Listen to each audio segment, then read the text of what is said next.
Ano pala yung bike mo? Ha? Yung bike mo. Nasigat, yung sigat na parallax. So, ano pala ang nangyayari sa, ayun, ang nangyayari sa chinelli ko, ang nangyayari sa chinelli ko is, ano siya, no? Nabali siya. Well, ginagaslight ko sarili ko. Ginagaslight ko sarili ko kasi, sabi ko, putang, totoo naman na maigpit ako mag, ano yun?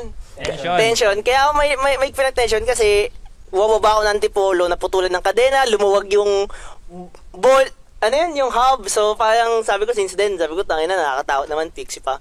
So, siguro inaway, totoo din. Pero, yung inayos kasi yung chinelli, nung ni-weld ulit, nakita ko, ang dami niyang crack, and yung crack niya, hindi dun sa weak point, hindi siya dun sa weak point na nasira sa akin, pero mas maraming nasira sa bandang simula ng drop out or ng track ends, no? Tapos, dami palang crack. ang daming crack, pero mas madaming crack sa harapan kaysa sa likod.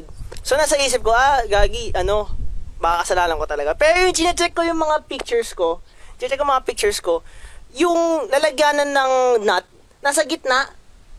So, in short, kung mababali yun, kung maiipit yun, kung mai-stretch yun, dapat yung start ng drop out or yung start ng, track in.